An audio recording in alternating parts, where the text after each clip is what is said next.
Hola, bienvenido a La Palabra en Punto, aquí en RTQ. El día de hoy quiero que platiquemos sobre un tema muy particular, las paradojas. Este tema es las paradojas. Fíjate que cuando hablamos de paradoja, muchas veces se piensa en confusión, en lío, en enredo. Es una paradoja, dice la gente. Y sí, efectivamente tiene razón en buena medida. Bueno, para ello tengo aquí en la mesa, tengo una esfinge, pero como puedes observar, no es una esfinge egipcia, es una esfinge griega. Esta esfinge representa precisamente la duda, la pregunta, ¿no?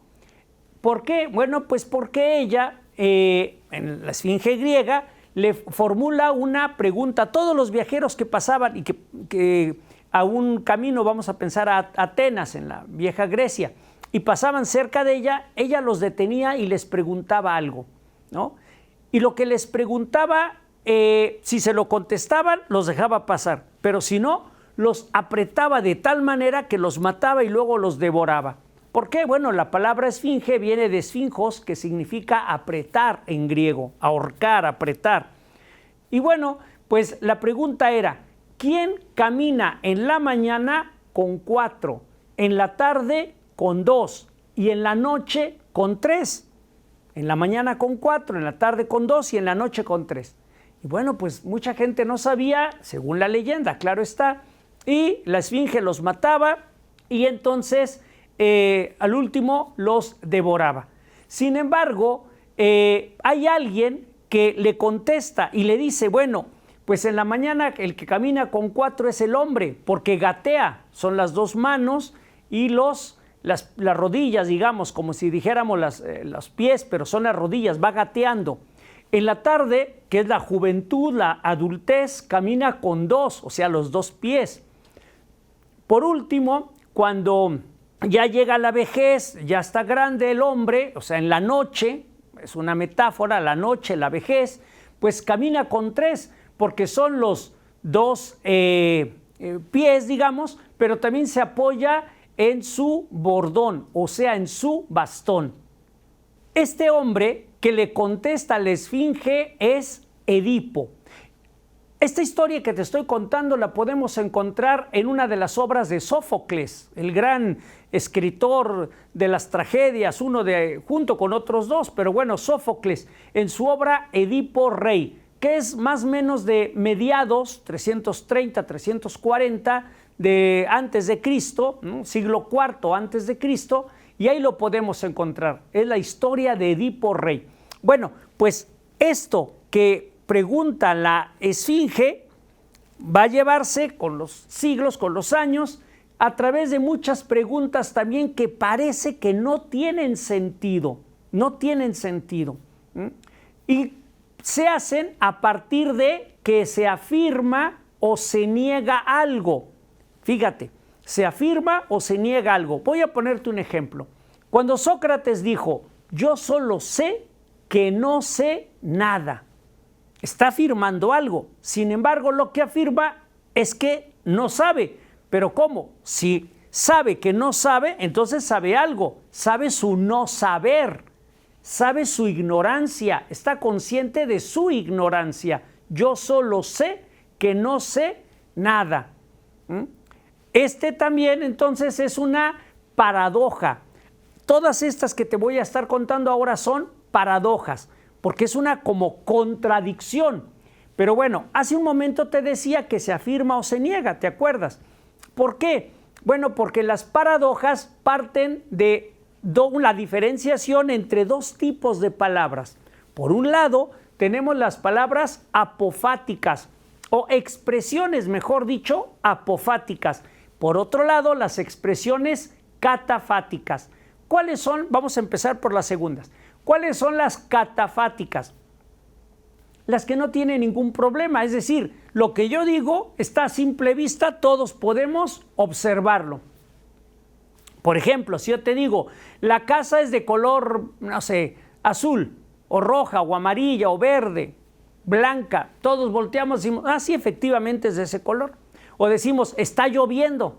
Y te das cuenta que está lloviendo. O decimos, el perro ladra. Sí, el perro está ladrando. El hombre camina, ¿no? Todo eso que podemos decir no tiene ningún sentido, digamos, desde un enfoque reflexivo. Porque al verlo, al escucharlo, lo podemos percibir que es real. Eso se llama catafático.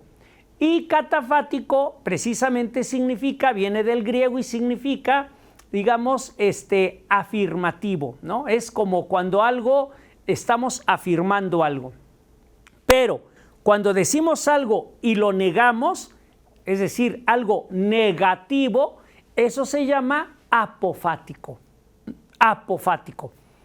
Vamos a poner algunos ejemplos de apofático y estos ejemplos que te voy a poner son a su vez, claro está, el tema que nos ocupa, paradojas. Quizá las que más conocidas para nuestra cultura judeocristiana, grecolatina, son las paradojas que utilizaba nuestro Señor Jesucristo. Por ejemplo, podemos pensar en aquella paradoja, ¿no? Aquella expresión apofática de Jesús que decía, o que dice, los últimos serán los primeros. Eso es una paradoja. Y podríamos decir, ¿cómo? Si tú estás formado, vamos a pensar en la fila de las tortillas o en la fila para comprar el boleto para entrar al cine. Si tú estás al final, ¿te van a atender al principio? O sea, primero que los demás. No, ¿verdad? Claro que no. Si estás al final, te atienden al final. Entonces eso es una paradoja, porque es algo negativo. ¿Y por qué se llaman entonces paradojas? Estas que te estoy diciendo, yo solo sé que no sé nada, de Sócrates, o los últimos serán los primeros, de Jesucristo. Bueno, pues por la propia palabra paradoja o doxa. Doxa, vamos a empezar por la última parte, doxa o doxa significa en griego opinión. Sin embargo, la palabra para puede significar junto a, cerca de, lo que parece ser pero que no es, o también puede significar lo contrario a. Lo contrario a. Voy a ponerte el ejemplo primero de su significado de aquello que parece que es, pero que no es. Pero parece porque está junto, está cerca. Piensa en un paramédico. No es médico, es un paramédico. Es decir, está cerca del médico, de la medicina, pero no es médico, no estudió la carrera de medicina. Sin embargo, está capacitado, está muy bien preparado para atender primeros auxilios en un accidente, etc. Por eso es paramédico, está cerca de los médicos. Parece médico, pero no es médico. Piensa otro ejemplo, paramilitar. El que está cerca de los militares, pero no es militar de carrera, no es soldado. Se le contrata cuando hay guerra, en tiempos de guerra, de batalla, pues para que vaya a luchar. Parece soldado, pero no es soldado. Aunque traiga un fusil o una metralleta, no es un soldado. Aunque dispare, no es un soldado. Es un paramilitar. Entonces está cerca de la milicia, pero no lo es. Bueno, esto es el significado de para, este prefijo, cuando significa cerca de, parece que es, pero no es. Pero también tenemos el significado de para cuando es lo contrario o en contra de. Por ejemplo, paradoja. Entonces, si dijimos que doxa o doja significa opinión, doja es opinión, para es lo contrario a la opinión. ¿Qué es lo contrario? Piensa, por ejemplo, los últimos serán los últimos. Esa es la opinión común. Los primeros serán los primeros. Yo solo sé que sé lo que sé. Eso sería lo normal, lo afirmativo, la expresión catafática. Pero aquí entra una negación. Lo contrario para doja, lo contrario a la doja. Y entonces decimos, solo sé que no sé nada. Los últimos serán los primeros. ¿Te fijas? Es lo contrario a la afirmación. Cuando decimos afirmación es lo que la gente comúnmente cree. Entonces tenemos este tipo de expresiones paradójicas, ¿no? Y bueno, como son contrarias a la opinión, lo que dicen parece que es algo, digamos, como que te vuela la cabeza y dices, esto está medio raro, no se entiende. Vamos a poner algún ejemplo y te vas a dar cuenta al final que no es que son confusas, sino provocan al pensamiento para que vea más allá de lo que se ve, de lo que se escucha, más allá de la apariencia, ¿no? Entonces vamos a pensar, por ejemplo, el principio del fin. Si es el fin, pues ya es el fin. Y decimos, no. Tiene un principio y el fin. Entonces, eso es una paradoja. Si quieres paz, prepárate para la guerra. Si quieres paz, prepárate para la guerra. Pero ¿cómo? ¿Cómo voy a prepararme para la guerra si lo que estoy buscando es la paz? Es una contradicción. Bueno, este tipo de paradojas, repito, lo que buscan es que no veas solamente lo que está al principio, lo que se escucha, lo que se ve, digamos, intelectualmente. No, sino que vayamos al trasfondo. Ese es el fondo, ¿no? Lo que está detrás, trasfondo. Para ello te voy a presentar una paradoja que es muy común. Mucha gente la dice y le da vueltas y vueltas y vueltas y como que no se entiende. De hecho, ha habido filósofos que han abordado esta paradoja. La paradoja es la del huevo o la gallina y consiste en preguntar, ¿quién fue primero? ¿El huevo o la gallina? Y quienes afirman que el huevo te dice, pues claro que el huevo, sino de dónde nació la gallina. Pero los de la gallina te dicen, no, primero fue la gallina, ¿no? Porque ¿quién puso el huevo? ¿Cuál es el problema aquí? Que están viendo solamente el huevo y la gallina. No están viendo el trasfondo, como en yo solo sé que no sé nada. Si quieres paz, prepárate para la guerra. Los últimos serán los primeros. O sea, hay un trasfondo aquí. De este trasfondo ya fue abordado, te voy a poner el ejemplo de dos grandes pensadores, un gran filósofo y un astrofísico, ya de nuestra época, digamos, ya murió hace poco, pero de todos modos es de nuestra época. Me voy primeramente con el gran filósofo, siglo IV antes de Cristo, 350 más o menos antes de Cristo. Me refiero nada más y nada menos que a Aristóteles. Aristóteles sostiene que primero fue la gallina. Y uno preguntaría, ¿pero por qué la gallina? Muy sencillo, porque él dice que si yo me voy hacia atrás y digo el huevo, ¿quién lo puso? La gallina, y la gallina ¿de dónde salió? Del huevo, y así me voy hacia atrás, no habría un límite. ¿Dónde empieza? ¿Dónde empieza todo, digamos? Y entonces él dice, bueno, es que si yo me voy hacia atrás, no nada más en el huevo y la gallina, sino en el ser humano, ¿quién fue? De nosotros, ¿de dónde venimos? Del papá, y este a su vez de su papá o de sus papás, y estos de sus papás, y estos de sus papás, etcétera. Si yo me voy hacia atrás, y hago lo mismo con las estrellas, los árboles, las montañas, los planetas, hacia atrás, tuvo que haber habido algo que diera inicio a todo, pero que ese algo, a su vez, no tuviera inicio, no tuviera principio. Ese algo es lo que él llama motor inmóvil. Es el motor inmóvil. Porque es la llamada por él causa incausada. Dice en el libro 9, entre el 9 y el 10 de su libro La Metafísica, dice, no hay, digamos, algo, debe haber algo que nada lo haya hecho, que nada le haya dado el ser. Y eso es el motor inmóvil. Esta misma idea fue retomada posteriormente en el siglo IV, finales del IV, todavía principios del V, o sea, finales del 300, principios del 400, después de Cristo, por Agustín o San Agustín. Esta idea de Aristóteles, pero el que la va a llevar a cabo fuertemente va a ser Santo Tomás de Aquino en la Edad Media, porque Agustín se va a basar más en Platón, ¿no? En las ideas, digamos, la idea absoluta que está arriba y todas las demás somos copias, San Agustín. Pero Recuerda que Platón, al final de cuentas, era maestro de Aristóteles, ¿eh? Bueno, pero el que va a retomar fuertemente esta idea del motor inmóvil va a ser Santo Tomás de Aquino en el siglo XIII, ya en la escolástica. Y bueno, volviendo al punto entonces aquí, decimos, ¿quién fue primero? Aristóteles dice que fue la gallina por un razonamiento lógico. ¿Cuál es? Tuvo que haber habido un principio y este principio no tuvo a su vez principio, el motor inmóvil. En cambio, otros pensadores ya de nuestra época, bueno, siglo XX, no tiene tanto, siglo XX, como Stephen Hawking. Stephen Hawking, por ejemplo, afirma que no, que primero fue el huevo.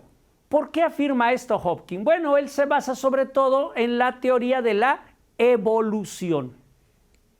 ¿Por qué de la evolución? Bueno, pues porque sabemos que, según nos dice la ciencia en este sentido, primero fue una célula, una unicelular, luego fueron 2, luego 4, luego 8, y así se fue multiplicando, fueron seres pluricelulares, hasta que llegaron a seres, digamos, que vivían en el agua, ¿no? Luego salieron del agua, y cuando llegamos al ave, pues sabemos que hay un intermedio, el Archaeopteryx, ¿no? Se escribe Archaeopteryx en latín. Archaeopteryx significa el ave antigua, o arqueo viejo. Bueno, entonces lo que estamos viendo ahí es de que sí hubo un paso, ¿no?, del dinosaurio hacia las aves, el Archaeopteryx.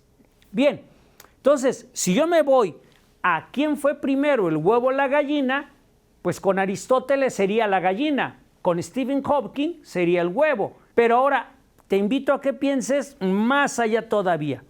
¿Cuál es la verdadera discusión en este problema, digamos, ¿no? En esta paradoja. Pues creer o en la religión, en la fe o en la ciencia y en la comprobación científica. Fíjate, si yo digo en el día de hoy, por ejemplo, que primero fue la gallina, pues es porque estoy afirmando, ¿no?, lo que nos dice el Génesis, el primer libro de la Biblia. Bueno, en hebreo es Bereshit, ¿no? Génesis está en griego, y significa que Dios creó animales completos. No dice que creó huevos, cigotos, etcétera. No, creó animales. Por lo tanto, mi afirmación sería, yo creo en la fe, en la religión. Por lo tanto, entonces afirmo que primero fue la gallina. Por otro lado, si yo afirmo que primero fue el huevo, ¿qué estoy afirmando? Pues estoy afirmando la evolución, la ciencia, digamos, ¿no? La ciencia. Y entonces, en ese sentido, lo que estoy diciendo es que no creo en la religión, sino, al menos en ese sentido, en este tema, sino que en quien estoy creyendo es en la comprobación científica, ¿no? En la razón, no en la fe. Te fijas, hay un trasfondo, por eso es paradoja, ¿te acuerdas? En este caso es lo contrario a, en este prefijo, doxa, doxa, en griego, opinión, lo contrario a la opinión. ¿Qué hace la gente? Solamente ve huevo, gallina, huevo, gallina, huevo, gallina. Y entonces no se sale de ahí, es un círculo vicioso. En filosofía diríamos que es una falacia argumentum petitio principii. Se pronuncia petitio principii en latín y significa petición de principio. ¿Por qué? Porque yo empiezo aquí y le doy la vuelta a todo mi razonamiento y regreso al mismo lugar. Eso es una falacia y se llama, repito, petición de principio, ¿no?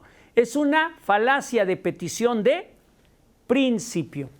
Y claro, si yo digo el huevo, luego la gallina, y luego el huevo, y luego la gallina, y luego el huevo, estoy cayendo en una falacia de petición de principio. Aquí hago un paréntesis solamente para recordarte que falacia no es mentira.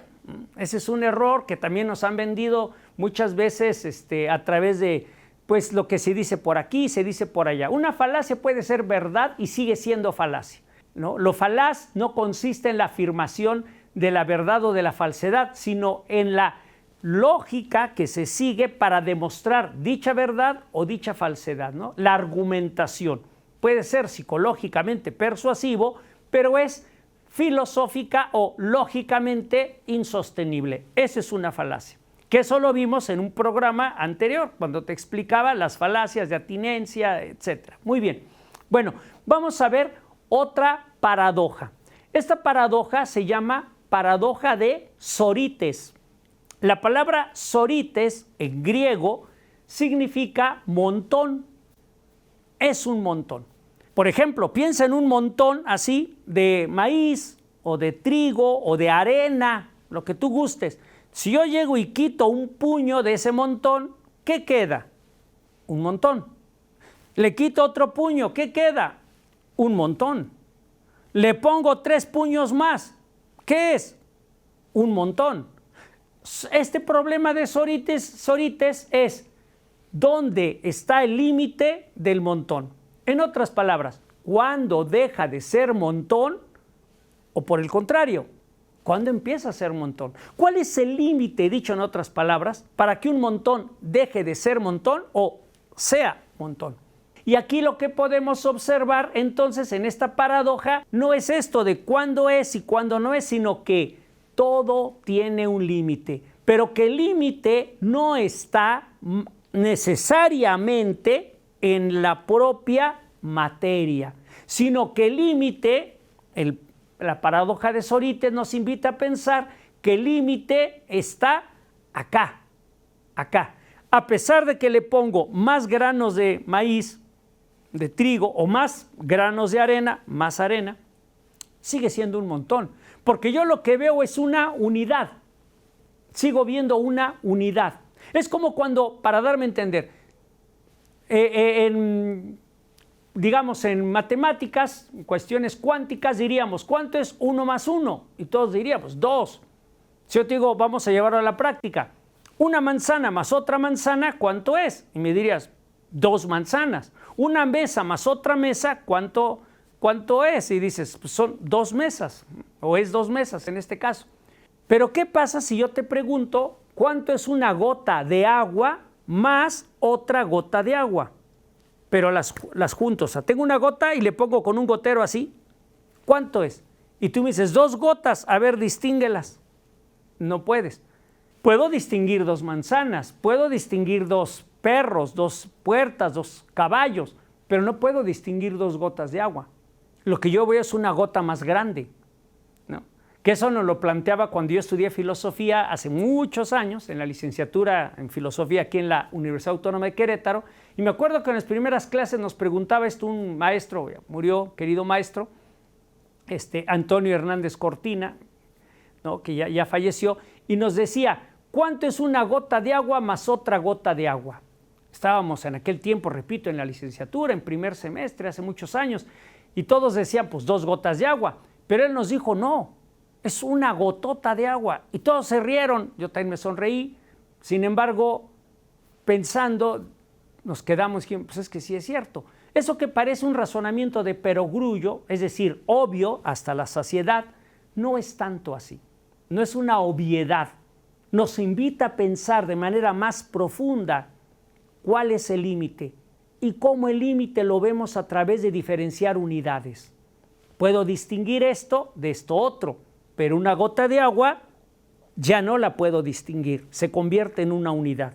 En el Sórites, en esta paradoja del Sórites, yo veo granos, pero no distingo la cantidad de granos acá y cantidad de granos acá, sino veo un cúmulo de granos, de arena, de maíz, de trigo, de lo que gustes, frijol, lo que sea.